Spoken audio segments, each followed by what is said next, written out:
단순히 우리가 앞서도 얘기했지만 성경에 대한 전체적인 이해를 하기 위해서는 학자들이 연구해 놓은 성경적 배경이라든가 문화사적인 부분이라든가 이런 것들을 이해하면 한층 더 쉽게 다가갈 수 있어요.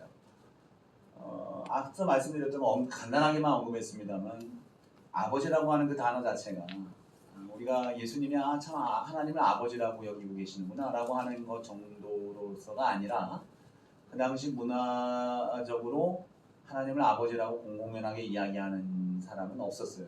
그러니까 그것은 신하들임을 이야기하는 의미인데 이것을 아니까 예수님이 하시는 이 아버지라는 표현과 고백이 얼마나 중요한 고백인지를 우리는 알게 되는 거예요. 그러니까 문화사적인 배경과 이러한 것들을 이해할 때 가능한 거예요. 그러니까 요한복음이 쓰여질 때 당시의 배경을 아는 것에 배경에 대한 정보들이 이 요한복음을 볼 때에 이 자체에서 우리가 얻는 그 정보보다 더 확장된 정보를 얻을 수 있게 되는 겁니다. 서신서를 이야기할 때에 특히 서신서가 쓰여진 배경에 대한 부분들을 공부를 하게 되는데 그 배경이 중요한 것은 앞서 계속 말씀을 드렸던 것처럼 서신서는 명확한 동기가 있어요. 쓰여졌던 동기. 고린도 교회의 고린도전서, 고린도의 교회에 편지를 쓰게 된 이유는 그 교회에 있었던 일련의 문제들, 분란들, 사랑하지 못하는 부분들 이러한 것들을 바로잡고자 하는 고린도 후서의 목적은 무엇입니까? 사도 바울의 참 선지자, 참 사도성에 대한 부분들을 증언하고 거짓 사도들에 대한 것들을 정신 차리고 깨어서 분별해야 된다는 것을 가르쳐주기 위해서 후서를 쓰게 되죠. 여러 모양으로 다 서신서마다 그 서신을 쓰게 된 이유가 있고 그 이유에 따라 서신을 썼기 때문에 그 서신을 이해함에 있어서 그 배경을 아는 데 있어서 매우 중요합니다. 그래서 오늘 이 시간에도 그 부분들을 좀 얘기를 할 겁니다. 자, 아까 하던 이어져서 요한복음과 공관복음의 차이 세 번째예요. 연대기적인 차이인데 6월절 횟수의 차이예요. 왜 이것은 지난 시간에도 우리가 함께 이야기를 했어요. 공관복음에는 6월절에 대한 언급이 몇 번 나옵니까? 딱 한 번 나와요. 한 번 나옵니다. 한 번 나오는데 이 한 번이라고 하는 것은 언제 나오죠? 6월절에 대한 언급. 6월절의 언급이 중요한 것이 예수님의 사역의 시기, 사역의 기간을 특정할 수 있기 때문에 그렇습니다. 어떤 절기라든가 숫자, 기간적 수치 이런 것들을 우리가 유심하게 봐야 돼요. 월, 언제, 무슨 월에 있었던 일이다 뭐 이런 것들 표현들 말이죠. 6월절에 대한 부분들이 공관복음에는 한 번 직접적으로 언급하고 있고 요한복음에는 몇 번 언급된다 그랬어요? 세 번 언급돼요. 세 번 언제 언급되느냐? 2장에 보세요. 2장 13절 한번 보세요. 요한복음 2장 빨리빨리 한번 찾아보겠습니다.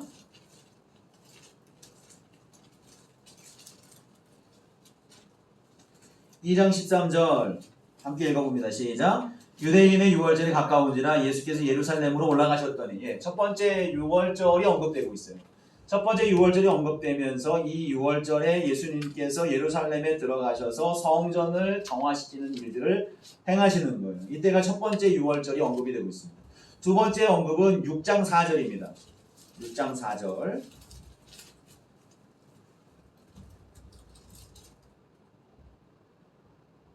자, 읽어봅니다. 시작. 마침 유대인의 명절인 6월절이 가까운지라. 자, 6월절이 가까운 이때에 어떤 일이 일어납니까? 오병이어의 사건이 기록되는 거예요.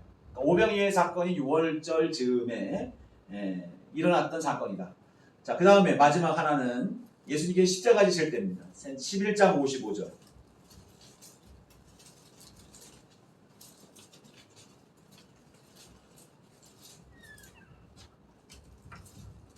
자, 11장 55절 읽어봅니다. 시작. 유대인의 6월절이 가까움에 많은 사람이 자기를 성결하게 하기 위하여 6월절 전에 시골에서 예루살렘으로 올라갔더니 지금 6월절이기 때문에 예루살렘에 사람들이 많이 모이고 있다고 하는 것들을 언급하면서 6월절이 나오고 있어요. 지금 요한복음에 세 번의 6월절이 언급이 되고 있어서 최소한 횟수로 3년 매우 뭡니까?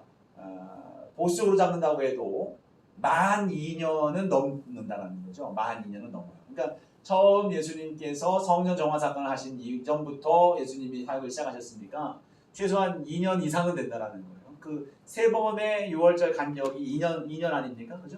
그러니까 근데 전체적으로 횟수로 따지면 세 번의 6월절이 있니 3년 횟수로 따질 때 최소한 진보적으로 따지면 만 3년까지도 우리가 이해할 수가 있습니다. 자, 그런데 공관복음에는 6월절 전날이 무교절 첫날이라는 표현을 쓰고 있어요. 마태복음 26장 17절 보세요. 마태복음 26장 17절.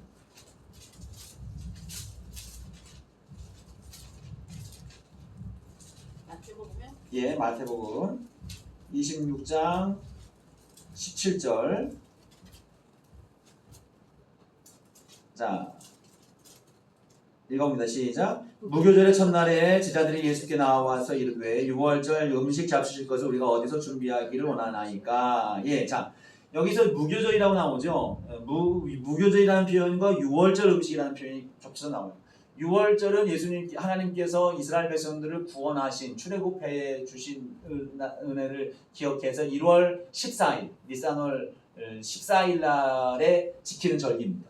근데 무교절은 뭐냐? 이 6월절에 나올 때에 누룩이 없는 떡을 만들어 먹었잖아요. 누룩이 없는 떡을 만들어 먹었던 것을 기념해서 6월절 절기에 무교절 절기를 겸하여 지키는 거예요. 그래서 6월절과 무교절이라는 표현이 뭐 혼용해서 쓰이는 거예요. 같은 날을 의미합니다. 그러니까 근데 이제 무교절 첫날이라고 했을 때는 6월절 되기 전 무교병을 만들어 먹는 시기를 지칭함으로 인해서 무교절 첫날이라고 했을 때에 6월절 전날, 그러니까 13일, 1월 13일 정도, 또 빠르게 보면 뭐 6월 12일, 그러니까 1월 12일로 잡기도 합니다. 어쨌든 그런 여기에서 무교절이라는 표현, 6월절이라는 표현이 공관복음에는 한 번 나오고 있어요. 이건 근데요, 공관복음에서 한 번 나왔으니까 공관복음에 의하면 1년 만의 사역이냐? 그렇지는 않습니다. 표현이 다를 뿐이지 여기서 6월절을 암시하는, 언급하는 그러한 표현들은 공관복음에 나오고 있어요. 근데 이 니산월이라고 해서 유대력으로는 1월이지만 우리 시기로 따지면 4월에서 5월 정도 사이예요. 그러니까 봄 시기입니다. 봄 시기. 6월 유대력하고의 시기를 우리가 혼돈하면 안 됩니다. 시간 개념도 다릅니다. 그 사람들은 시간이 저녁 6시부터 하루가 시작되는 거예요. 저녁 6시. 우리는 해 뜨는 시간부터 하루가 시작돼요. 그러니까 보통 인식으로는, 개념으로는 자정 12시부터가 새로운 날이 시작되잖아요. 근데 우리는 인식 속으로는, 우리가 일반 정서적으로는 뭐 12시도 이제 어제예요. 새로 시작하는, 눈 뜨고 일어나는 시간, 밝은 날부터 이제 하루의 시작이라고 생각을 하고 있어요. 근데 유대인들, 히브리인들의 시간적 개념은 전날 6시예요. 해 뜨는 시간 6시, 해 지는 시간 6시부터 하루가 시작되는 거예요. 새 하루가. 그래서 그 다음 날 6시까지, 저녁 6시까지가 하루입니다. 같은 날이에요. 그러니까 이게 우리가 하루 전 이렇게 있을 때의 개념이 딱 똑 떨어져서 자정을 기점으로 해서 전날, 훗날 이렇게 따지지 아니하고 저녁 6시를 기점으로 해서 따진다는 걸 생각하셔야 돼요. 자, 이런 상황에서 보면 공관복음에 나타나는 첫 번째 6월절 봄철을 암시하는 표현이 어디 있냐면 마가복음 2장 23절이에요. 한번 보세요. 마가복음 2장 23절. 여러분 이런 것들이 여러분들 여기까지 우리가 예수님의 공생의 기간이 몇 년이야? 3년이야 라고 얘기를 했지만 예수님의 공생의 기간이 뭘 근거로 3년인지에 대한 부분들이 여기 정보가 나오는 겁니다. 마가복음 2장 23절 말씀을 보면 자, 안식일에 예수께서 밀밭 사이로 지나가실 때 그 제자들이 길을 열면 이삭을 자르니. 자, 지금 안식일에 예수께서 밀밭 사이로 지나가는데 지금 여기에 뭐 6월절하고 뭔 상관이냐 할 수 있겠지만 여기서 밀밭 사이로 지날 때에 이삭을 잘랐다라고 하는 그 시기, 이때가 6월절 시기인 거예요. 이때의 기간이. 자, 그렇고요. 봄철인 거죠. 추수기인 거예요. 자, 그 다음에 마가복음 6장 39절.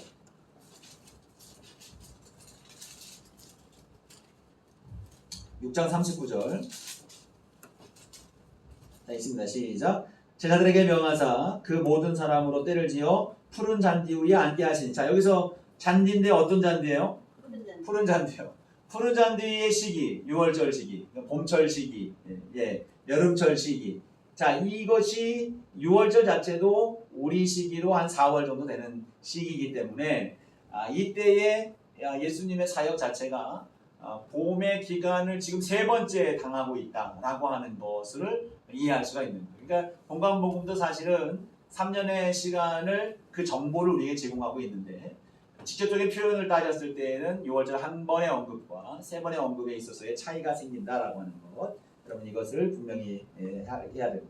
근데 요한은 왜 굳이 6월절이라고 하는 표현을 계속해서 세 번 다 썼을까? 그 이유는 요한복음의 목적이 뭐였습니까? 구원이에요. 구원. 6월절은 무엇과 연관이 되어 있어요? 구원과 연관되어 있는 그런 은혜로운 절기, 구원의 절기다. 그러니까 예수님의 그 사역의 기점, 사역의 중요한 사역과 일들을 행하신 그 6월절을 언급해서 예수님으로 말미암은 구원에 대한 것들을 계속해서 상기시켜주고 있는 요한의 하나의 표현 기법으로 우리는 볼 수가 있는 겁니다. 자, 또 다른 부분들은 뭡니까? 시기적인 부분들에 있어서 예수님이 십자가에 못 박히신 시점을 이야기하는데 사실 이게 공관복음은 6월절에 십자가에 지신 것처럼 보이고요. 요한복음에는 6월절 전날에 십자가를 지신 것으로 보여요. 근데 이게 지금 복잡합니다. 이거 지금 설명하려면 여러분들에게 자꾸 이제 의문점이 생기기도 하고 그럴 수 있겠는데 통상적으로 우리가 예수님이 돌아가신 때가 언제입니까? 통상적으로 우리가 알고 있는 요일로 따졌을 때 통상적으로 우리는 예수님이 돌아가신 때는 금요일 날 오후로 우리는 알고 있어요. 그죠? 우리가 그래서 고난주간을 지낼 때에도 금요일 성금요일이라고 해서 예수님이 돌아가신 날로 삼고 이틀이 지난 뒤 주일 오전에 예수님께서 마리아가 무덤에 가기 전에 부활하신 사건이 있었다라고 하는 것을 우리는 그렇게 일반적으로 알고 있어요. 근데 지금 사실은 엄밀히 따졌을 때에 여러분 이건 여러분 지금 우리 순한 고난 주간에 예수님의 성금요일을 부정하고자 하는 것이 아니라 날짜를 따졌을 때 이제 우리가 교회 안에서 정해놓은 이제 절기잖아요. 절기의 개념으로 접근을 하고 있는데 사실은 이 엄밀히 이걸 따졌을 때에 이 안식일이 언제냐? 안식일은 토요일인데 토요일의 안식일만 안식일이냐? 이건 아닌 거예요. 그러니까 이 안식이라고 하는 표현을 썼는데 큰 안식일이다. 요한복음에는 큰 안식일, 그러니까 누가복음에도 그렇고요. 큰 안식일이라고 하는 표현을 썼는데 이제 큰 안식일은 뭐냐? 이건 통상적으로 일주일에 한 번 있는 토요일의 안식일을 의미하고 있지는 않는다. 그럼 그 안식일은 뭐냐? 6월절을 의미하고 있다. 그래서 절기 때마다 있잖아요. 6월절, 초막절, 장막절 이런 때에 구약 성경을 보면 그때에 있는 그 날 당일도 아니면 그 훗날 다음 날도 이날은 거룩한 안식일이다라고 하는 성경의 표현이 있습니다. 그러니까 안식일은 일주일에 한 번 있는 날만 안식일이 아니라 명절의 절기에 있는 안식일도 포함이 됩니다. 그래서 그 표현은 큰 안식일, 성일 이런 표현을 쓰는데 이때의 6월절이 1월 14일 날이라고 했었잖아요. 니산월 14일인데 이 14일은 우리가 예를 들어서 성탄절을 25일 날 우리가 12월 25일로 이제 그 성탄절을 우리가 기억하여 기념하는데 성탄절 25일이 해마다 같은가요? 요일이? 다르죠. 그 당시 그해 예수님이 붙들리셨던 그 해의 6월절은 목요일로 잡혀 있어요. 목요일로. 그러니까 목요일로 잡혀 있으니까 그걸 계산을 하면 예수님이 죽으신 때가 언제냐? 그럼 목요일 전날이다. 13일이다. 13일 그 전날. 그럼 수요일이다라는 거예요. 수요일에 돌아가셨다. 수요일에 돌아가셨으면 이게 맞는 말이냐 틀리는 말이냐. 사람들은 막 시간도 계산하고 막 그래요. 그러니까 예수님께서 말씀하신 게 3일 낮 3일 밤이라고 하는 것을 이제 말씀하는 땅에 이제 묻혀 있다가 나오실 거라고 말씀하셨는데 3일 낮 3일 밤을 완성할 수 있는 것. 그러니까 낮밤. 그리고 우리가 금요일 날 오후에 돌아가셨으면 3일 낮 3일 밤. 주야 3번씩 다 거쳐 와야 되는데 이걸 충족시키지는 못하잖아요. 우리가 날수로 그냥 금요일, 토요일, 주일 하니까 3일이 되는 거지만 예수님이 하신 말씀 속에서 또 원어적인 의미로 따졌을 때에 낮과 밤 3번씩이 다 있어야 되는 거예요. 이런 걸 개념을 계산했을 때 예수님이 돌아가실 때는 언제냐? 수요일이다 라고 이제 얘기하기도 해요. 그 주장이 많이 이제 인정을 받기도 합니다만 그러나 그게 사실 중요한 게 아니에요. 어쨌든 그런 개념을 갖고 있기 때문에 그 시간적 차이와 계산들을 따졌을 때에 공간복음과 요한복음에 있어서 예수님이 죽으신 날이 언제냐, 6월절이냐, 6월절 전날이냐, 수요일이냐, 목요일이냐, 뭐 이런 차이들이 막 생기기 시작하는 거예요. 이건 복잡합니다. 그래서 이게 좀 더 지금 이 정도 제가 설명하는 거 가지고 이걸 다 설명할 수 있는 부분들은 아니고, 이런 차이는 그러나 서로 달라서 예수님 뭐 요한은 6월절 전날에 십자가를 진 것처럼 보이고, 무교절 첫날, 이것이 무교절 첫날이 언제부터냐 이런 것 막 다 따지기 시작해서 이걸 맞춰야 되는 거예요. 그러니까 찾아내야 되는 거예요. 그래서 이걸 좀 복잡하기 때문에 시간 다 할 수 없지만, 표면적으로 보이는 시점은 다르나 그러나 실제로 예수님이 돌아가신 날은 같은 날이다 라고 하는 것, 이 정도의 정보도 없이 이런 표현들을 썼는가, 그건 아니라는 것을 우리는 알 수가 있습니다. 이해가 되시죠? 이 정도에서 선에서 우리가 지금 또 혹시 또 집에 가셔가지고 아이고 그 저기 수업 듣고 났더니 예수님이 수요일날 돌아가셨대 하면서 뭐 정신 나간 소리 하는 이런 얘기가 아니에요. 그죠? 우리는 절기적인 부분에 있어서 교회 전통 속에서 금요일날 돌아가셔도 주일을 부활하셨다라고 하는 것을 우리는 절기를 지켜요. 근데 실제적으로 성경을 연구하고 따져보면 실제로 수요일날 돌아가셨을 가능성이 높다라고 하는 것을 부정할 수 없다는 거예요. 그러니까 이런 것들을 우리가 참고적으로 알고 계시면 될 것 같습니다. 자, 신앙적 차이가 있습니다. 신앙적 차이는 여기서 이제 몇 가지를 뭐 얘기하고 있는데, 먼저는 뭐냐면 이 요한복음의 목적이 무엇이냐라고 했을 때 이건 증거의 책이다. 우리가 서두에 지난 시간에 요한복음의 특징을 이야기할 때에 개요적인 부분에서 명확하게 우리가 얘기를 했어요. 증거의 책이다.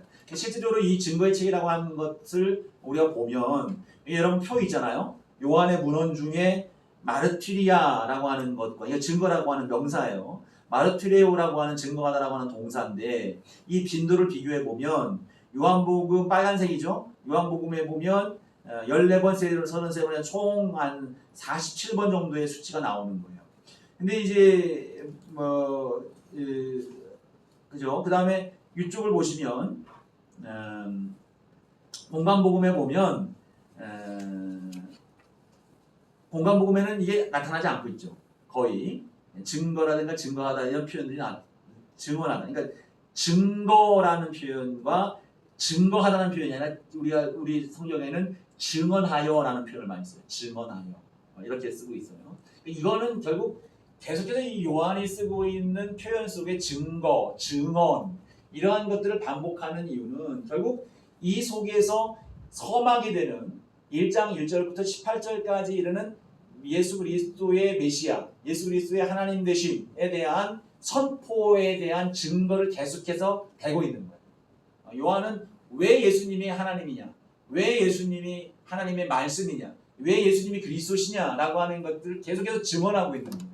그러니까 이 요한복음이 갖고 있는 기본적 신학적 그 기틀은 증언하고자 하는, 예수님을 증거하고자 하는 명확한 목적성을 가지고 나아가는 겁니다. 자, 그래서 아까 말씀을 했었죠. 서막 외에 세례 요한에 대한 부분들을 말씀을 했었는데, 세례 요한에 대한 부분들에서도 세례 요한이 증언하고 있는 장면이 나와요. 세례 요한. 자, 세례 요한의 1장의 19절 이하에 쭉 보면 19절 32절 30 한번 볼까요? 요한복음 1장 한번 펼쳐보세요.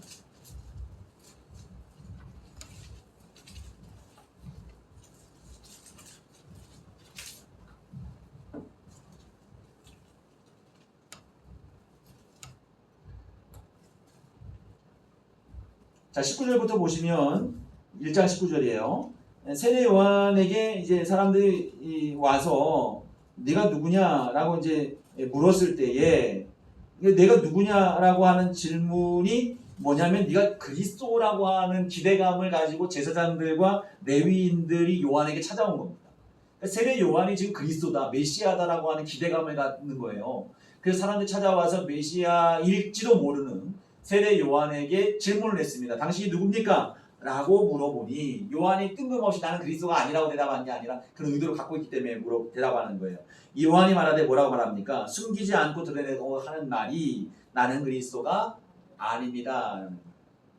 나는 그리스도가 아닙니다. 자, 나는 그리스도가 아닌데라고 그가 얘기를 했고요. 32절 보세요. 32절. 또 요한이 증언하여 이르되, 그죠? 증언했어요.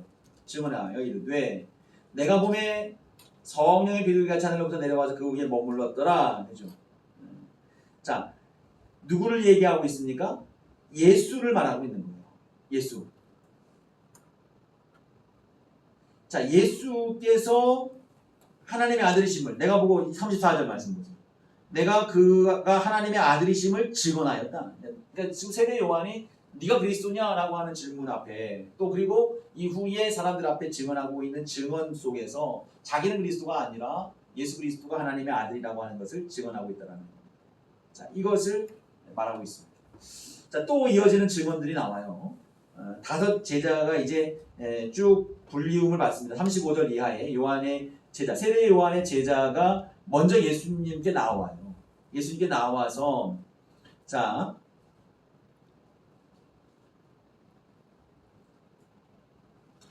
그 사람이 안드레예요.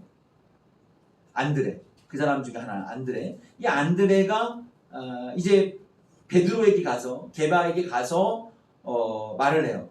뭘 얘기를 합니까? 자, 41절 보세요. 41절. 그가 먼저 자기 형제 시몬을 찾아가 말하되 우리가 메시아를 만났다. 메시아를 만나면 그리스도라. 지금 이 안드레가 세례 요한의 제자인데, 세례 요한의 제자였던 안드레가 예수님을 만나요. 예수님이 정말 그리스도인가를 확인하러 가는 거예요. 근데 예수님을 만나고 대화를 하고, 오늘 그 35절 이하의 말씀이에요. 가서 예수님이 집으로 초청했죠. 자, 예수님 2 제자 가서 자, 35절 다시 한번 보시면 이 세례 요한이 하나님의 어린 양이다라고 하는 이야기를 하니까 37절 2 제자가 그 말을 듣고 예수님을 따라가요. 그러니까 예수님께 따라오는 그 2 제자를 바라보면서 야, 나한테 와라. 랍비 어디 계십니까? 라고 하는 거예요. 랍비요. 랍비는 당신은 어느 집에 계십니까? 어떤 분이십니까? 라는 질문을 하는 거예요. 그랬더니 예수님께서 와서 보라 하면서 자기 집으로 데려가시는 거예요. 예수님이. 그리고 거기서 대화를 하시는 거예요. 그 다음 있어졌던 현상은 이 안드레가 자기 형제 베드로에게 가서 하는 말이 나가 메시아를 만났다. 드디어 그리스도가 임하셨다라고 하는 것을 증언하는 거예요. 자, 이렇게 증언을 하고 있습니다.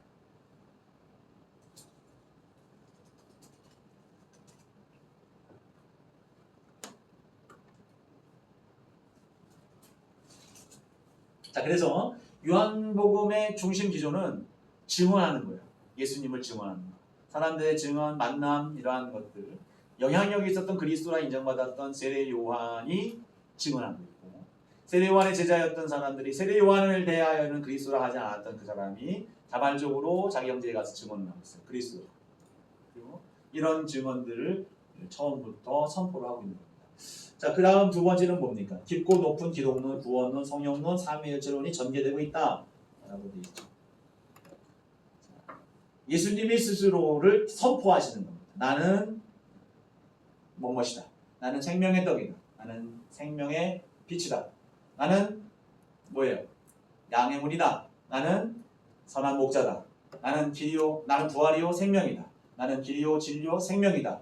나는 포도나무다. 라고 하는 것들로 예수님은 스스로를 계시하시되, 그 계시를 통해서 뭘 줍니까? 예수님이 참된 길이라는 것, 생명이 그로부터 말미암는다는 사실. 다 그 얘기예요. 생명의 떡, 생명을 주잖아요. 빛이 되는 거예요. 그리고 양의 문, 그 안으로 들어가야 사는 거예요. 선한 목자, 우리를 이끌어가는 목자가, 인도자가 되는 겁니다. 예수님이 길이고 진리요 생명이고 부활이요 생명이고, 그리고 예수님이 우리의 생명을 유지시켜주는 포도나무가 되는 거예요. 우리는 그의 붙은 가지가 되는 거예요. 예수님이 친히 그렇게 말씀을 하시는 겁니다. 동간복음에서는 예수님 스스로가 그렇게 밝히시지 않습니다. 예수님만이 밝히는 게 아니라 예수님의 모습을 보고 제자들이, 사람들이 예수님을 그렇게 시인하게 되는 겁니다. 그리고 성령론에 대한 부분들, 성령에 대한 언급이 예수님이 부활 승천하신 뒤에 있어질 일들로 예수님께서 얘기하셨지만, 요한복음에서는 상세하게 성령에 대한 부분들을 가르쳐 주시는 거예요. 그 보혜사 성령을 통해서 너희들이 성자를 알게 될 것이다. 예수님의 영광을 보게 될 것이다. 진리를 깨닫게 될 것이다. 라고 하는 것들을 가르쳐 주고 있습니다. 그리고 성령님을 통해서 거듭날 때에 하나님의 자녀가 될 것이고 진정한 하나님과 하나가 될 수 있는 아버지와 내가 하나가 되듯이 우리가 하나가 될 수 있는 그러한 은혜를 누리게 될 것이다 라고 하는 것을 가르칩니다. 세 번째는 이 신학 속에서 하나님의 나라가 이제 공간복음에 있는 중심 기조라고 한다면 요한복음에는 영생입니다. 영생을 결과는 같은 거예요. 하나님 나라가 영생을 얻는 현장이죠. 그리고 우리가 영생을 얻으면 하나님 나라를 얻는 거예요. 같은 거지만 강조하고 있는 강조점 왕국과 영생, 대별적인 것들과 하나님 나라, 하나님의 통치적 개념하고는 좀 다를 수 있어요. 이 다른 것을 이야기하고 있습니다. 요약표를 보세요. 여러 표를 보면 이 내용을 보면 좀 더 명확하게 볼 수가 있어요. 강조점. 공간복음은 예수님의 인성에서 시작해서 신성으로 넘어가는 거예요. 예수님의 사역이 역사적인 예수를 통해서 예수님의 메시아 되심과 하나님 되심을 밝혀나가는 과정으로 보는 거예요. 요한복음은 예수님의 신성을 먼저 선포하는 거죠. 그래서 아까 클레멘트가 얘기했던 것처럼 육적인 복음서로 공간복음을 볼 수 있고 영적인 복음서다 요한복음 본다는 겁니다. 지금 얘기했던 것처럼 공간복음의 주제는 하나님 나라가 성취되어가는 과정을 보여주는 것이고 요한복음은 영생을 얻는 길이신 예수 그리스도를 보여주고 있는 겁니다. 공생애 기간, 이거는 이제 약 1년이라고 얘기했지만 1년이 아니라 표면적 공생애가 드러난 표면적 기간을 얘기하는 거예요. 오해하지 마십시오. 예를 가로치고 표면적 직접적 표현이라고 쓰세요. 그렇게 다음에 또 볼 때 헷갈리지 않습니다. 공이 3년을 당하지만 6월절에 대한 언급을 통해서 계수하는 기간에 대한 수치는 차이가 있다는 겁니다. 자, 그 다음에 사역 공간복음은 갈릴리 중심으로 사역하셔서 예루살렘으로 가는 구조지만 요한복음은 갈릴리와 예루살렘이 반복적으로 나와요. 그래서 유대 지역, 유대 남쪽이죠. 예루살렘은 유대 지역이고 남쪽 지역에서 행하시는 사역의 반복적 표현들이 교차적으로 나타나고 있다. 예루살렘 방문한 것이 6월절 중심으로 해서 예수님은 한 번으로 표현되고 있지만 요한복음은 3번 오가신 것으로 표현되고 있습니다. 아까 제가 이제 그 구절 읽었죠. 요한복음 2장 13절은 성전 정환했던 것들, 6장 4절은 오병이어의 사건, 11장 55절은 예루살렘 입성에서 잡히시 십자가 순환 사건이 시작되는 그 과정입니다.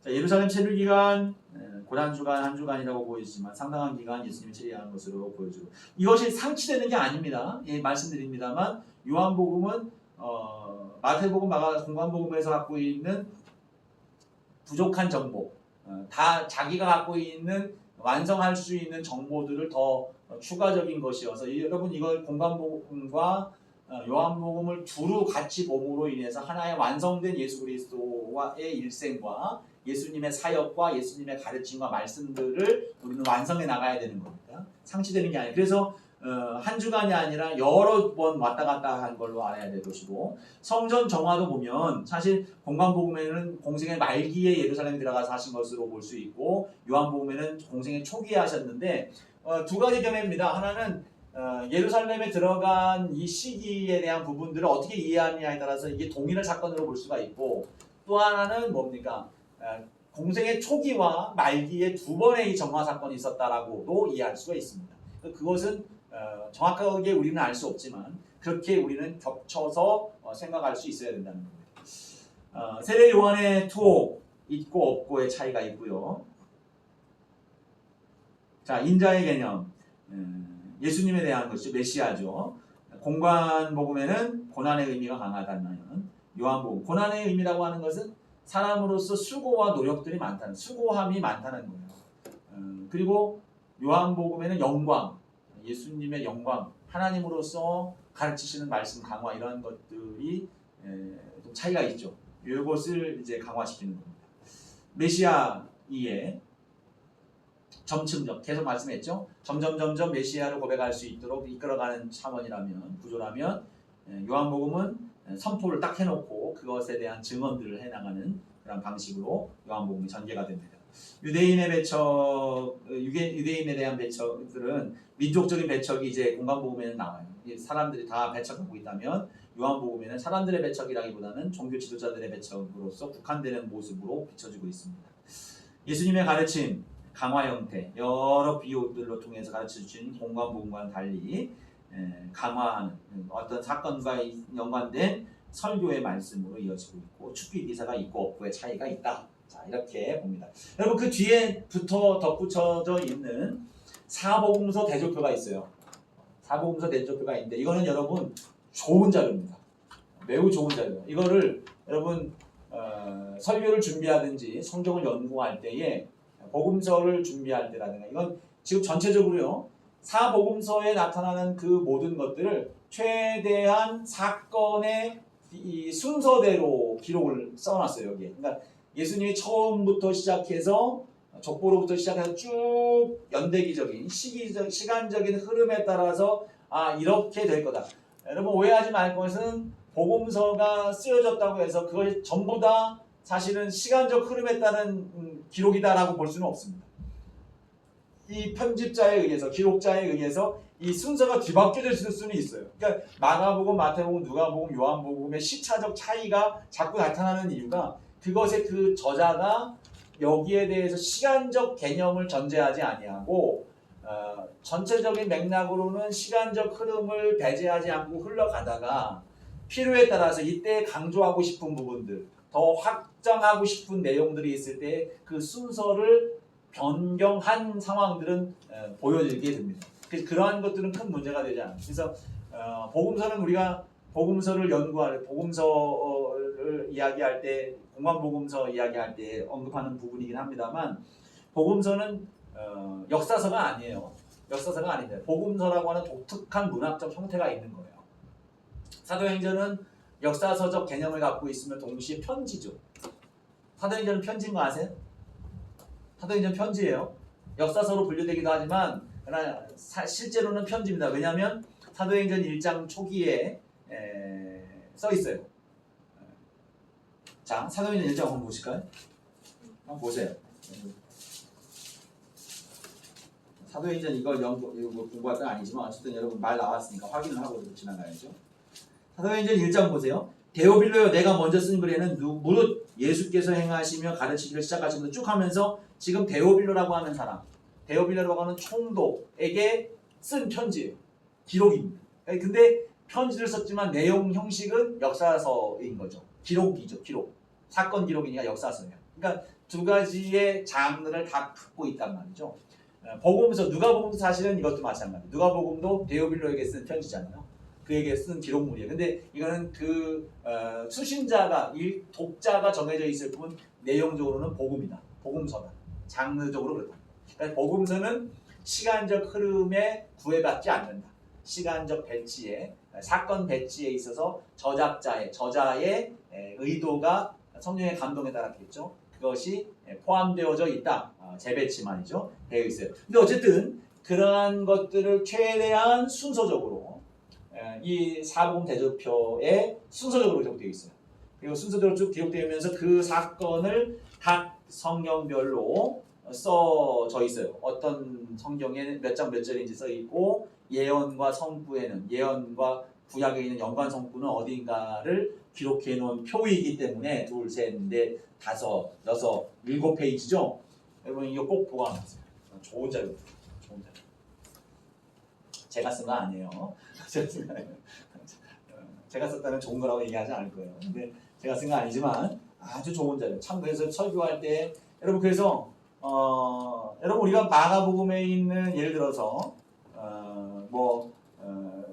한 여인 향유를 예수님께 부은 향유 한 옥합을 깨뜨린 여인의 이야기를 설교를 한다 했을 때 마가복음 14장에 나와 있는 그 이야기를 기록할 때에 설교할 때에 마가복음에 있는 것들만 사용하겠느냐? 아니죠. 이걸 딱 보면 여러분 다섯 번째 페이지에 뭐가 나와 있습니까?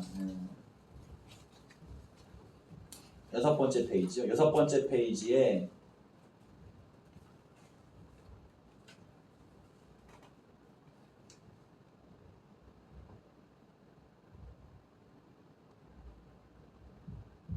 여기는 안 나왔네. 잠깐만.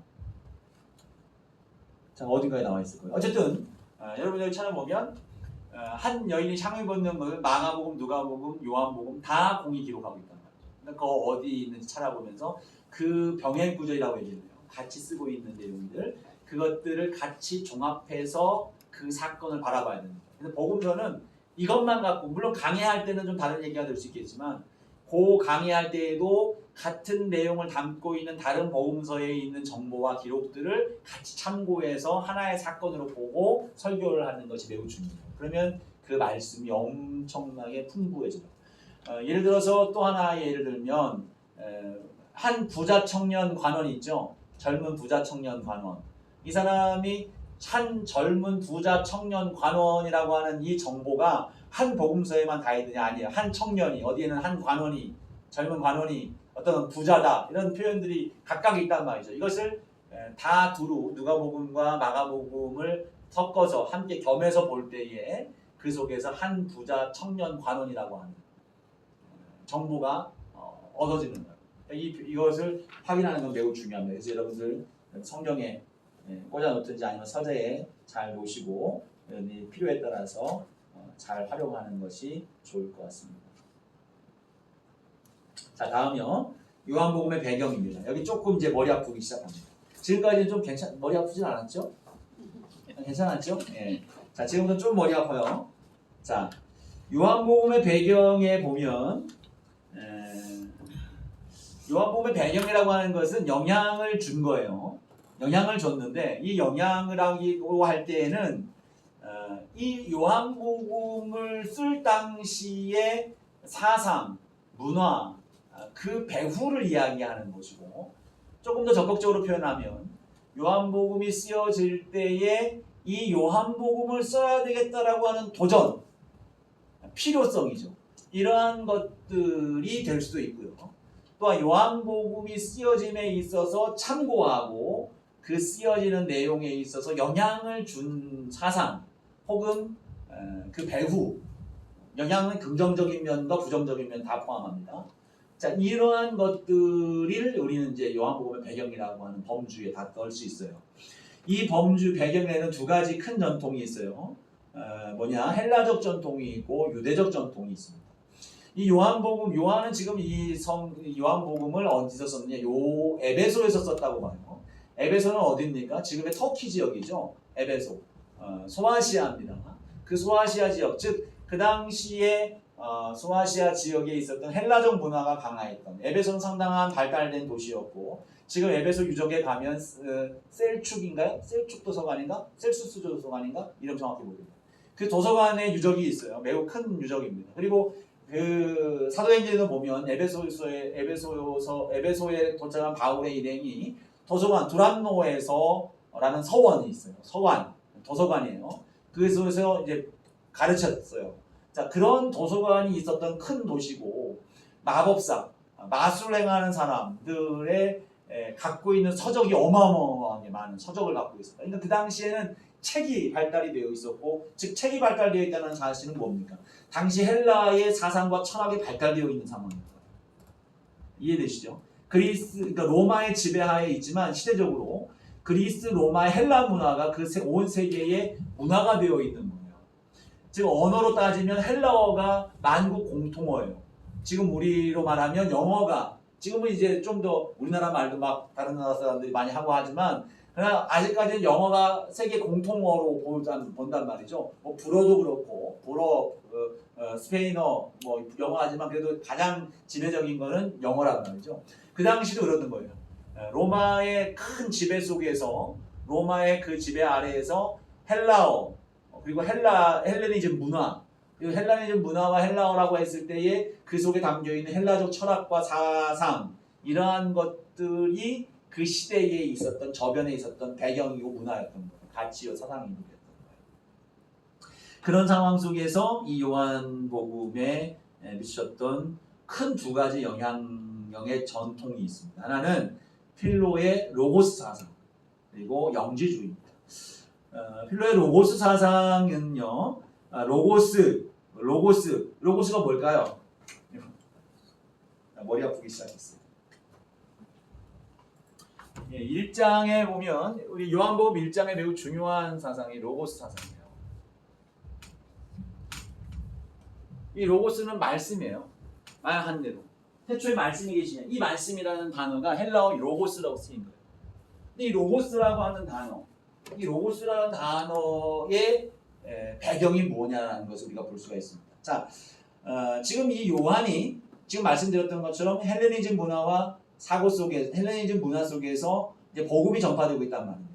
근데 이 그리스도의 전통은 유대교 사상과 유대교 배경 속에 있어졌어요.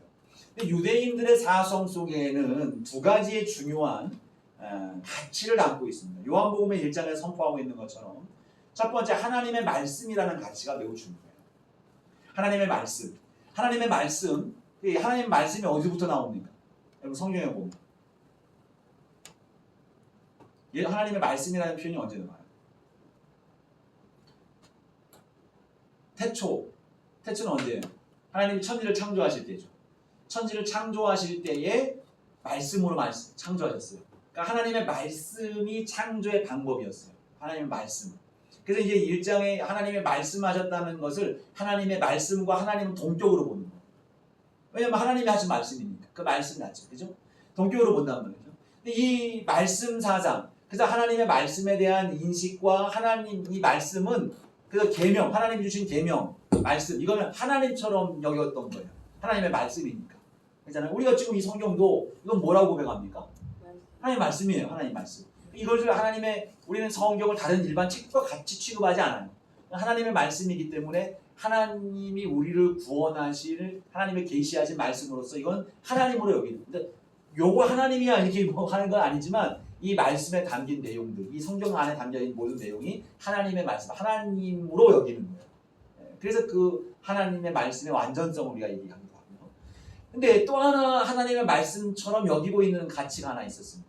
그게 뭐냐면 하나님의 지혜입니다. 지혜. 잠언서에 보면 하나님의 지혜를 이제 표현하는 바 잠언서 한번 보세요. 잠언서 3장 찾아보세요.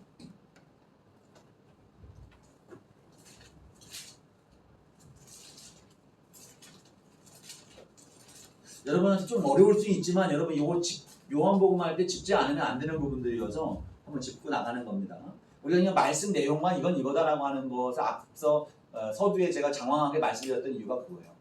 우리가 이 말씀은 이런 의미입니다. 이런 의미입니다라고 하기에는 이 요한복음이 갖고 있는 독특한 어떤 배경들이 있단 말이죠. 이걸 우리가 이해하고 성경을 볼 때 더 이해가 쉽고 근거를 명확하게 알 수가 있게 되는 겁니다. 잠언서 3장 18절 18절부터 20절 자 이걸 우리 지미숙님 한번 읽어주시죠. 지혜는 그 얻은 자에게 생명나무라. 지혜를 가진 자는 복되도다. 여호와께서는 지혜로 땅에 터를 놓으셨으며 명철로 하늘을 견고히 세우셨고 그의 지식으로 깊은 바다를 갈라지게 하셨으며 공중에서 이슬이 내리게 하셨느니라. 예, 자 여기서 지금 이 잠언서에서 전하고 있는 천지 창조, 터를 놓고 하늘을 세우고 바다를 갈라지게 했고 공중에서 비가 내리게 하는 이 모든 것들의 근거는 뭐예요? 뭘로 표현되고 있습니까? 예? 지혜입니다. 지혜. 우리는 창조가 말씀으로 된 걸로 알고 있지만 여기서 표현하는 바 이걸 뭘로 바꿨어요? 지혜로 창조가 된 거예요. 자, 8장 22절부터 보세요. 8장. 자, 이것만이 아니고 뭐 많은데 대표적인 표현이에요. 8장 22절 30절. 자, 제가 빨리 한번 읽어볼게요. 여호와께서 그 조화의 시작 곧 태초에 일하시기 전에 나를 가지셨으며 나는 뭐예요? 여기서 지혜입니다. 지혜. 나는 지금 이 잠언은 나라는 표현이 지혜예요. 자기 지혜 자체가 지금 의인화되어서 표현되고 있는 내용들입니다. 자, 나를 가지셨으며 만세 전부터 태초부터 땅이 생기기 전부터 내가 세움을 받았나니 아직 바다가 생기지 아니하였고 큰 샘들이 있기 전에 내가 이미 낳았으며 산이 세워지기 전에 쭉 말씀하고 있어요. 지금 이 천지 창조의 때에 뭐가 있었던 거예요? 뭐가 있어요? 지혜. 그죠? 지혜가 있어요. 자, 그래서 유대인의 사고 속에 말씀 하나님의 말씀 하나님의 지혜. 이 두 가지는 동동되는 거예요. 동동되게 표현되고 있어요. 말씀과 지혜. 그러니까 지금 여러분이 우리가 상식적으로 생각할 때에 하나님께서 말씀으로 천지를 지으셨을 때 이 말씀은 하나님으로부터 시작된 거, 하나님이 하신 말씀이니까 이 말씀의 선언과 이 말씀의 선포는 뭐예요? 하나님이시라고 우리가 이해를 해요. 명확하죠? 이것이 근데 하나님의 말씀이 뭘 전제로 되어졌느냐? 지혜, 하나님의 명철, 하나님의 그 탁월하신 이걸로부터 말씀이 나왔다는 거예요. 그러니까 말씀과 지혜는 같은 맥락인 거예요. 그럼 말씀과 지혜와 하나님은 동등한 겁니다. 그죠? 이렇게 되는 거예요. 자, 근데 이것이 이런 개념을 우리가 성경적으로 하나님에 대한 이해를 갖고 있어요. 자, 근데 헬라에 있어서의 이와 유사한 사고가 있어요. 이게 바로 로고스예요. 로고스. 헬라어로 로고스라고 하는 이미 이 로고스라는 말 자체가 하나님의 말씀에만 사용되는 단어가 아니에요. 헬라의 사상에 이미 이 로고스라는 단어, 말씀이라는 단어가 담겨 있어요. 이 로고스라는 단어는 여러분 여기에 말씀과 또 하나는 뭘까요? 이성. 이성이라고 하는 두 가치가 이 로고스라고 하는 말씀이라는 단어 안에 담겨져 있는 본질적 의미예요. 그래서 이 로고스라는 개념 안에 이 헬라인들은 이미 이 수학파 중심으로서도 이제 그렇습니다만 이 세상에는 신뢰할 수 있는 질서가 있는 거예요. 질서. 그죠? 이제 낮과 밤이 막 일정하게 일어나고 계절이 그죠? 고정적으로 일정하게 때가 되어서 절기를 따라서 이 세상이 일정하게 돌아가고 있는 질서가 있는 거예요. 해가 뜨고 떨어지고 달이 뜨고 지고 별이 돌아가는 그 모든 것들을 보니까 이 세상에는 그 당시 지금처럼 천문학적 어떤 그러한 식견과 이런 이해들을 많이 하지 못했지만 그들이 갖고 있는 이 세상을 보니까 이건 너무나도 질서가 정연하게 잡혀 있는 거예요. 이걸 볼 때에 이 세상의 질서는 그냥 돌아가는 게 아니라는 사실을 알게 되는 거예요. 아니, 이거 그냥 돌아가는 게 아니다. 이러한 사실을 그들이 인식하고 그들이 그러면 이 세상에 있는 질서는 뭐냐? 그 근거는 바로 하나님의 이성이다.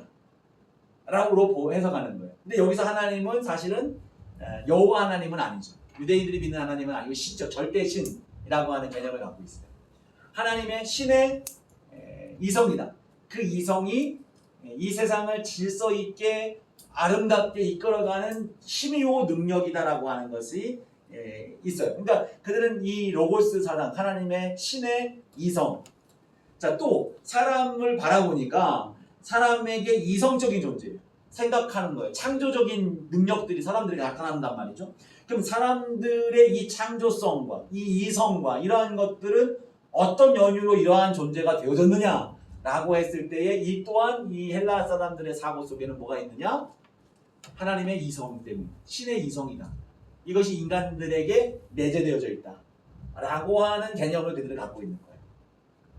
자, 뭐 이해 못해도 돼요. 어쨌든 헬라 사람들은 그러한 이성을 갖고 있었다라는 겁니다.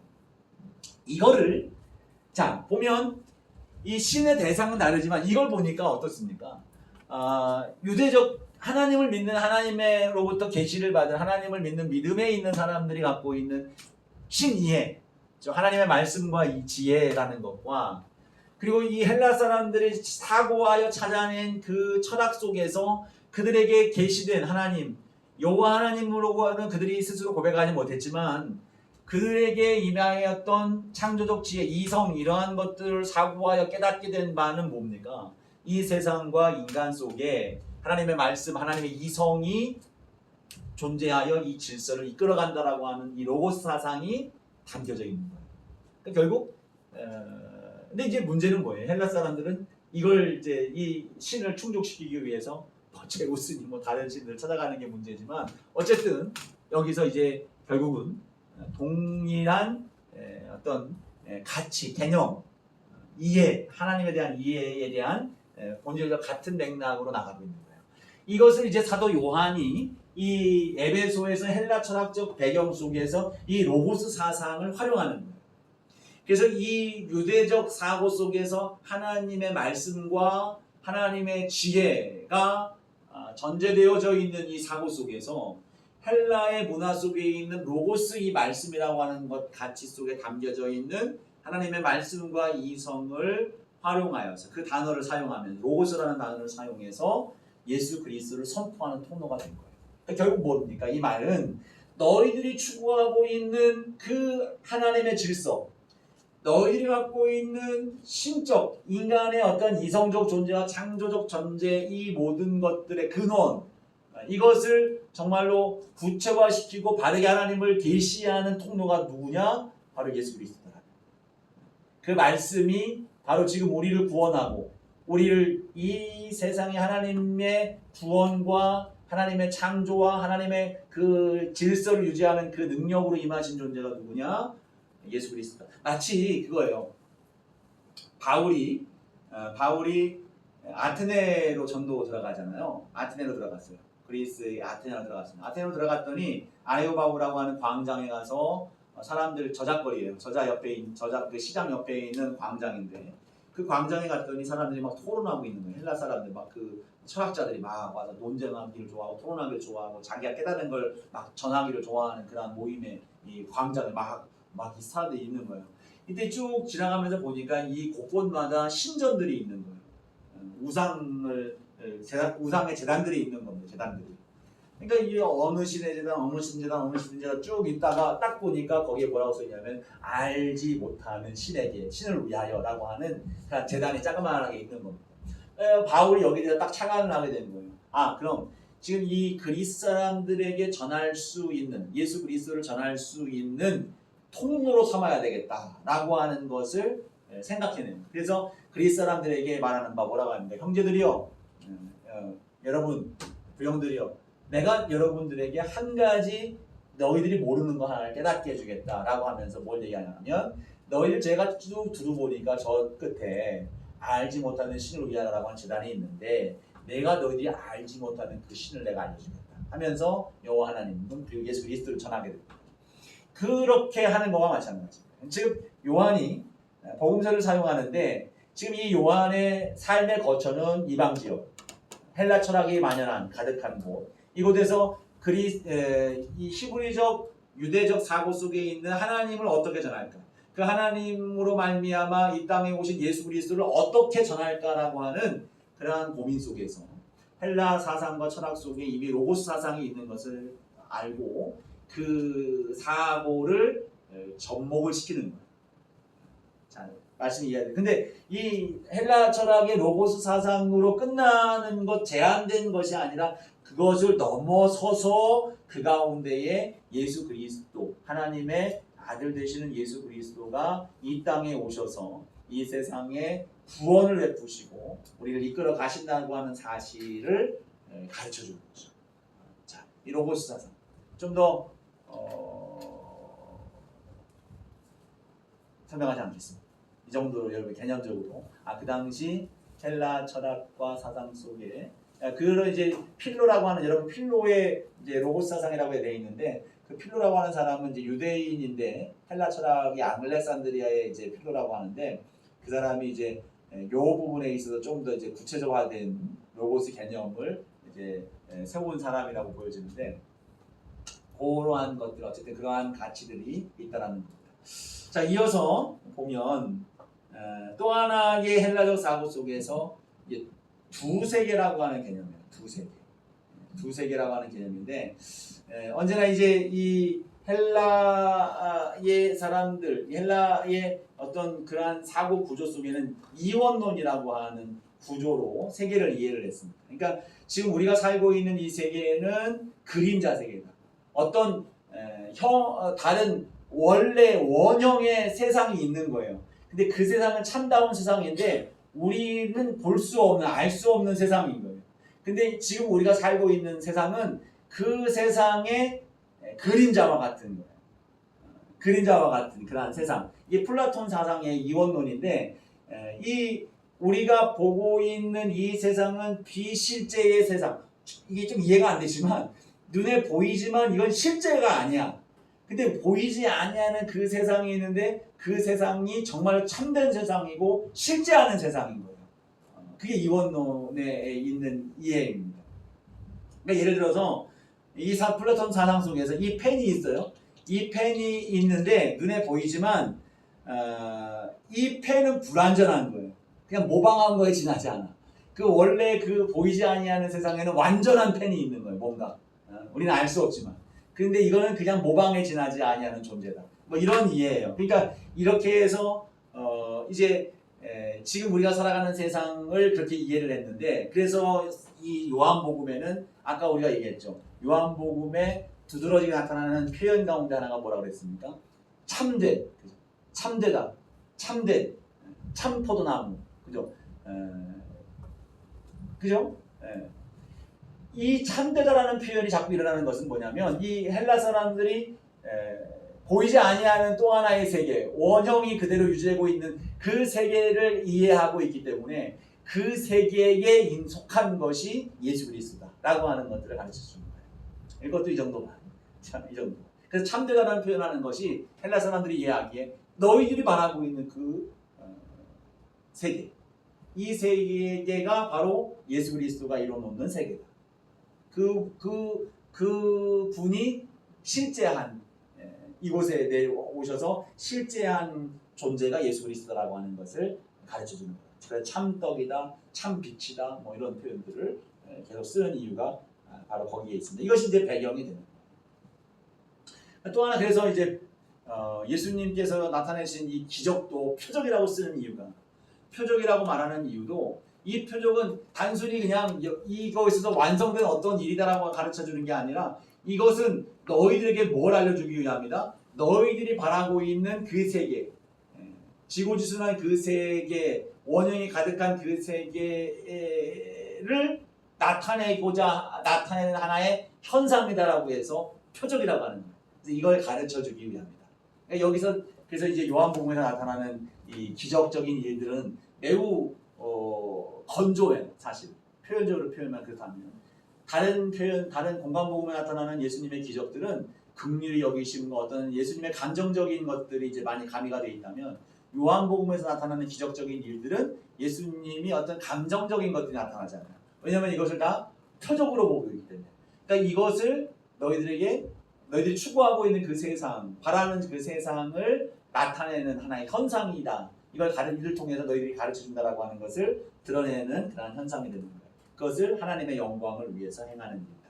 하나님의 영광을 나타내는 일이다. 나사로를 살리신 다음에 예수님이 하신 말씀이죠. 하나님의 영광을 위한 것이다. 그 영광은 바로 이 나사로를 살리시는 일도 이 사람을 살리는 것이 목적, 물론 그를 긍휼히 여기서 살리시는 것도 되지만, 그러나 궁극적인 목적은 이를 통해서 하나님의 영광이 나타나게 하시는 거예요. 하나님의 영광을 보게 만들어놓는, 야, 하나님의 영광은 이거야, 하나님의 역사가 바로 이런 거란다라고 하는 것을 나타내시고자 하는 헬라적 사고 속에서 전제한 그러한 표현들이고 그러한 내용들이다라고 하는 것을 볼 수가 있는 것입니다. 자, 그래서 예수님이 이 땅에 오신 것을 요한복음은 전 우주적인 어떠한 그러한 이성, 신적 이성이 하나님의 정신이 예수님에게 임하셔서 내려온 그 로고스 사상이 바로 예수님으로 이 땅에 임하게 되신 것이고, 그래서 그림자가 아닌 그 예수님은 하나님의 이성이 친히 이 땅에 오셨기 때문에 이 예수님은 이 땅에서 있는 다른 것과 같은 그림자와 같은 존재가 아니라 실존하는 참 빛이고 참 구주고 참된 존재다, 참 포도나무다라고 하는 표현들 속에서 그걸 얘기하고 있는 거예요. 그래서 그 예수님을 따라가야 우리가 이 세상이 아닌 우리가 지향하는 그 또 다른 세계로 넘어갈 수 있는, 영생이라는 표현을 쓰죠. 그 영생으로 갈 수 있는, 구원을 받을 수 있는 그러한 길로 나아가게 된다라고 하는 것을 가르치고 있습니다. 머리 아픕니다. 그죠? 머리 아픕니다만 이런 구조 이해는 되시죠? 대략 어떤 말인지는요. 예수님은 그래서 서막에서 그걸 선언하는 거예요. 헬라 사람들의 그 구조 속에서 이걸 선포를 하고 있는 것입니다. 자, 다음 두 번째, 영지주의. 자, 영지주의는 자, 이것도 재밌어요. 영지주의 그 당시에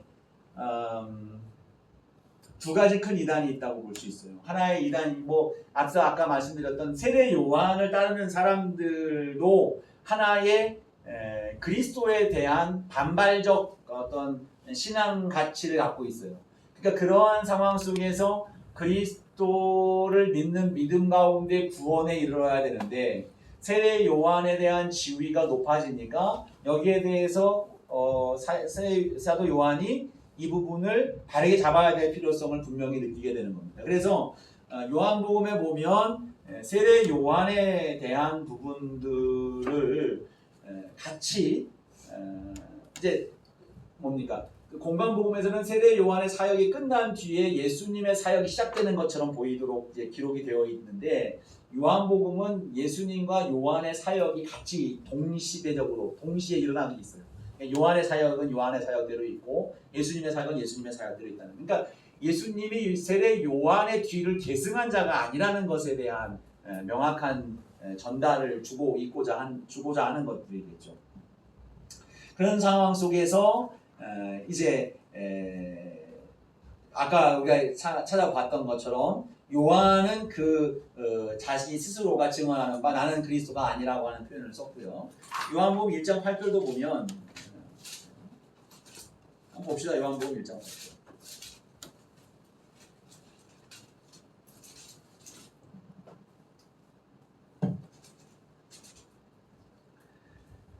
자, 요한복음 1장 8절도 세례 요한에 대한 언급이죠. 그죠? 6절에 보면 하나님께로부터 보내심을 받은 사람이 있으니, 그러니까 이 사람은 요한이라, 그죠? 요한이에요. 요한에 대한 언급은 빛을 증언하기 위한 사람이다. 그래서 8절 말씀, 그는 빛이 아니요 이 빛에 대하여 증언하러 온 사람이다.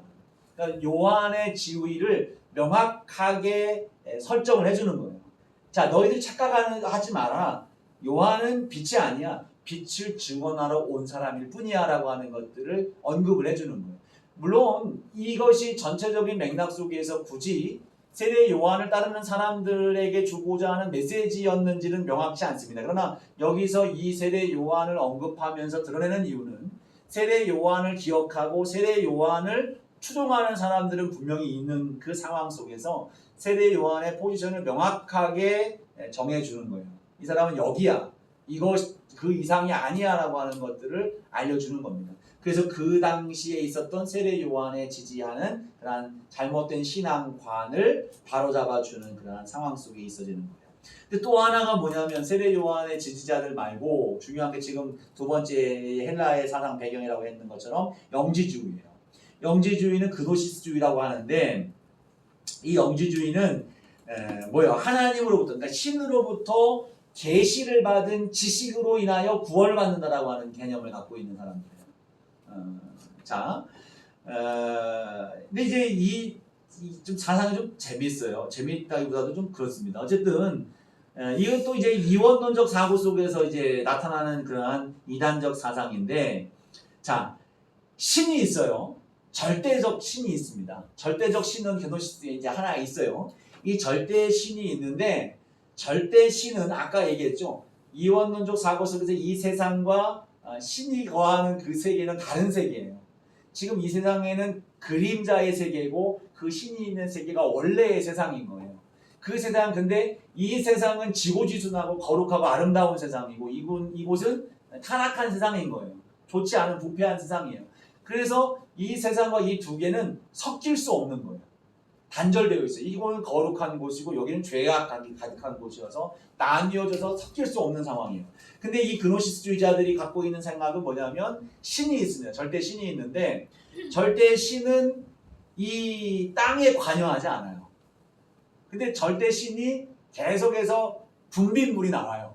그걸 방사물이라고도 얘기하는데 뭔가 막 떨어져 나와 자꾸. 떨어져 나오는데 이게 뭔지 모르겠어요. 떨어져 나오는데 그 중에 하나가 뭐냐? 그 중에 하나 떨어져 나온 존재가 하나님께로부터 멀리 떨어짐으로 말미암아 이 세상과 접촉할 수 없었던 지경에서 이 세상과 접촉이 시작됩니다.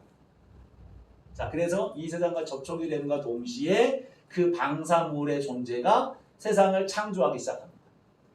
창조해요. 그래서 그것을 그러니까 절대 신 아래 하위 신이 있어요. 하위 신이 있는 거예요.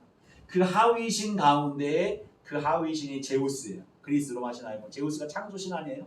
제우스고 그 하위 신 중에 하나가 여호와 야훼인 거예요. 이게 그노시스의 사고예요. 그러니까 창조주는 절대적 신, 그 지고지순한 위치에 있는 존재가 아닌 거예요. 그리고 창조주 여호와 하나님이라든가 예수 그리스도 역시 선지자로 보고 있습니다만 이 예수 역시 타락한 인간, 그러니까 절대 신의 방사물, 떨어져 나온 한 조각에 불과한 존재라고 하는 것을 믿는 거예요. 자, 그래서 이 세상은 그노시스 지도자 가운데 한 사람이 한 얘기가 이 세상은 하나님에 의해서 창조된 것이 아니라 하나님과는 멀리 떨어진 어떤 능력에 의하여 창조되었으며 우주 위에 초대하는 그 큰 능력에서 멀리 떨어져 있고 만물 위에 계신 하나님을 알지 못한 어떤 능력에 의하여 창조되었다. 그래서 이 그노시스주의자들은 자신들에게 그 절대 신으로부터 주어지는 지식을 깨달아 알물 통해서 구원에 이르게 되는 그러한 모습 나아간다. 그래서 그 사람들은 예수님이 참 육신을 갖지 않았다고 주장하는 거예요. 참 육신, 그러니까 정말로 이 세상과 결탁하여 물질적 존재로서 변화되지 않았다는 거예요. 그러니까 지난 시간에 우리가 얘기했죠. 둔갑술을 했다는 거죠. 그러니까 예수는 겉으로 그런 것으로 보였을 뿐, 가연설이라고 얘기하죠. 둔갑해서 잠시 인간의 몸처럼 보였지만 그러나 죽음과 동시에 죽는 그 과정을 통해서 원래 하나님으로 신으로 돌아갔다는 거예요. 자, 그런 거죠. 근데 분명한 것은 여기에서 이제 이러한 것들을 바로 하고자 1장 3절을 보세요. 요한복음 1장 3절 보십시오. 1장 3절 보니까 하나님이라고 하는 그 태초의 하나님, 우리가 믿는 하나님에 대한 대상을 이야기하는 바, 만물이 그로 말미암아 지은 바 되었으니 지은 것이 하나도 그가 없이는 된 것이 없느니라. 그러니까 헬라 그 그노시스주의자들이 가졌던 절대의 신은 이 세상의 창조와 관여되지 아니하고 방사물에 의해서 창조된 능력에 의해서 창조된 것이다라고 했던 것을 전면 부정하는 거예요. 그 절대적 하나님, 이 세상을 전체를 주관하고 이 세상이 있게 하는 그 존재가 참 하나님, 절대 하나님이고 절대신이고 그 절대신에 의하지 아니하고서는 그 모든 것 하나도 어떤 것 하나도 창조되지 않은 것이 없다. 모든 건 하나님의 작품이다라고 하는 것들을 강조를 하는 거예요. 그리고 예수님에 대해서도 분명히 말씀하고 있어요. 1장 14절 보세요. 자, 말씀이 육신이 되어 우리 가운데 거하시며 우리가 그의 영광을 보니 아버지의 독생자의 영광이요 그 은혜와 진리가 충만하더라. 말씀이 육신이 됐다라고 선언하죠. 그노시스주의자들은 예수님이 육신이 된 게 아니라고 얘기한다 그랬잖아요. 육신이 된 게 아니고 가연설을 이야기한다고 했는데 예수님은 말씀이 육신이 됐다. 정확하게 육신이 됐다라고 하는 거예요. 그래서 예수님의 인간성에 대한 부분들을 성경에서는 이 요한복음은 계속해서 가르쳐주고 있어요.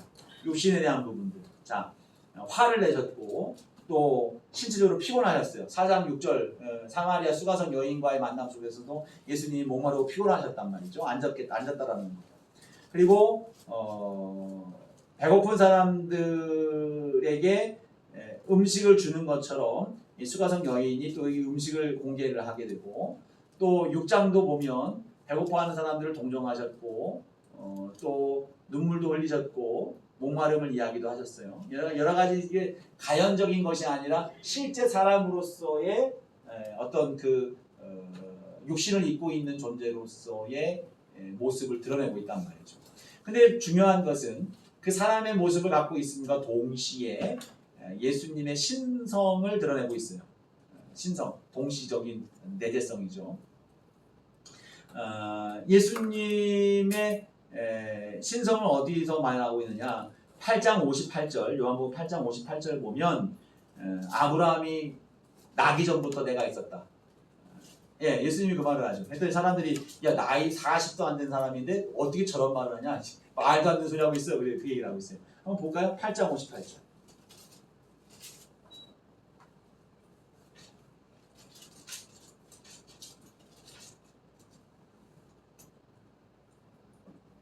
(8장 58절)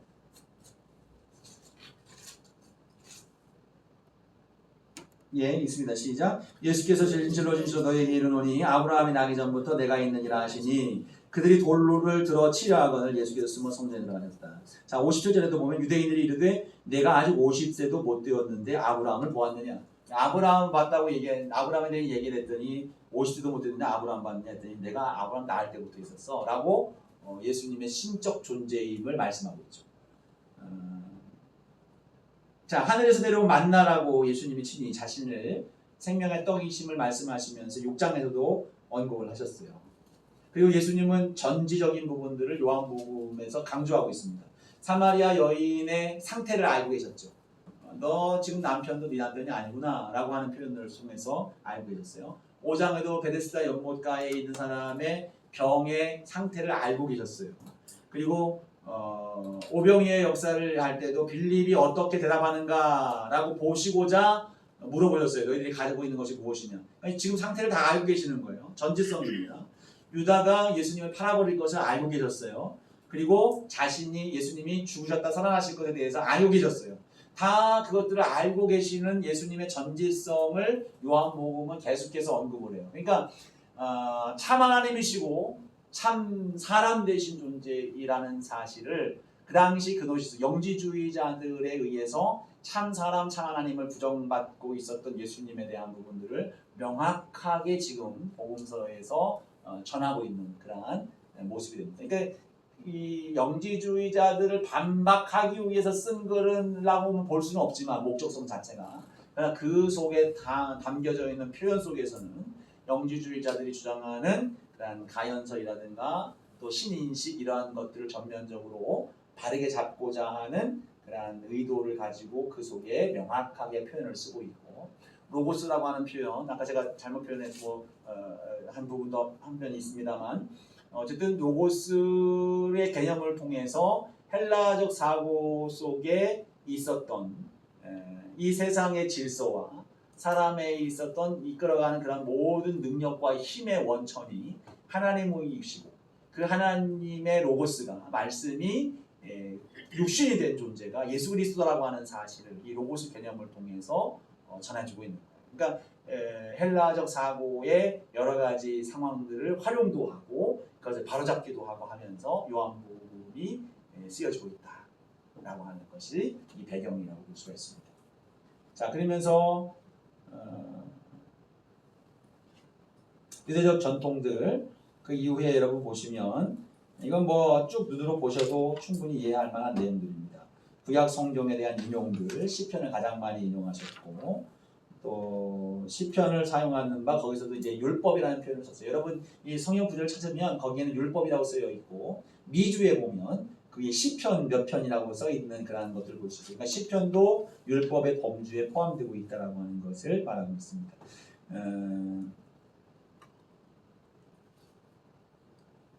자, 그리고 요한복음은 이 모세 오경 가운데에서 레위기를 제외하고 모든 성경을 인용하고 있다. 예, 성경 인용을 이야기해요. 그러니까 구약 성경을 계속해서 인용하는 이유가 뭘까요? 구약으로부터 흘러온 예수 그리스도의 예언과 그리스도에 대한 예언과 그것에 대한 성취를 또 그리고 이 요한복음의 권위와 지위를 구약 성경과 다르지 아니한 그 말씀들의 성취와 그것과 연결되고 있다는 사실에 대해서 명확하게 전하고자 하는 그러한 의미를 표현하고자 하는 것입니다. 그래서 그리고 또 유대인들을 또 대상으로 하는 이 경우 유대인들에게 친숙한 이 구약의 말씀들을 인용함으로써 그들을 더 믿음 가운데 세워나가는 데 있어서 야 봐라 여기서도 이 말씀하고 있잖아 여기서도 이 말씀하고 있잖아 라고 하는 것들을 통해서 그들의 믿음을 세워나가는 과정으로 삼고 있는 겁니다. 자, 유대교, 풍란종파, 사마리아 정보 여러분 한 번씩 읽어보시면 그 속에서 요한복음이 배경에 어떤 쓰여지는 전제 속에 있는 그런 배경임을 볼 수가 있습니다.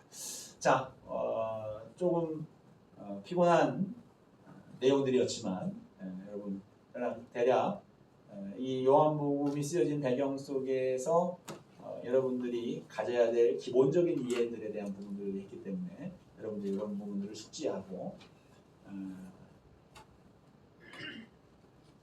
중간중간에 들으면 이제 헷갈릴 수 있는데 제가 말하는 바 요한복음이 이 헬라 사상에 따라서 헬라적 사고 속에서 졌다고 하는 어떤 전적인 어떤 뭐라 할까요? 그 가치와 사고를 추종하였다라는 것이 아니에요. 그러한 사고 속에서 그걸 어떻게 하면 예수 그리스도를 효율적으로 전할 수 있을까 해서 헬라의 로고스 사상을 가져와서 그것을 이제 예수 그리스도의 성육신 되어진 것들까지 연결되고 있다는 사실을 가르쳐주고 있다라고 하는 거, 이런 표현들을 여러분 오해하지 마시고 이해에 있어서 중요한 부분들로 이해하시기 바랍니다. 다른 질문 혹시 없으시죠? 다음 시간에는 우리가 요한복음에서 다루고 있는 실제적인 주제들, 내용들, 그 부분 성경 본문에 나오는 서막 부분들을 다음 시간에 다루게 될 것이고, 그 다음에 표적과 강화 설교, 그 다음 시간에 이어져서는 에고에임이라고 하는 예수님께 계시하신 내용들을 우리가 함께 계속해서 다루도록 하겠습니다. 기도하겠습니다. 하나님 감사합니다. 요한복음을 통해서 우리가 하나님 예수 그리스도에 대한 계시, 주님을 이해하는 데 있어 더 가까이 나아가는 시간이 되기를 간절히 소망합니다. 그로 말미암아 우리로 하여금 믿음이 더 굳세어지는 삶이 되기를 소망합니다. 굳건하게 하시고 더 든든하게 하시고 하나님 더 강하게 하여 주옵소서. 지혜롭게 우리를 붙잡아 주시고 하나님 배움이 즐거움이 되게 하시고 공부함이 기쁨이 될 수 있도록 도와주옵소서. 함께 하실 간절히 소망합니다. 예수님 이름으로 기도합니다. 아멘. 아멘. 감사합니다.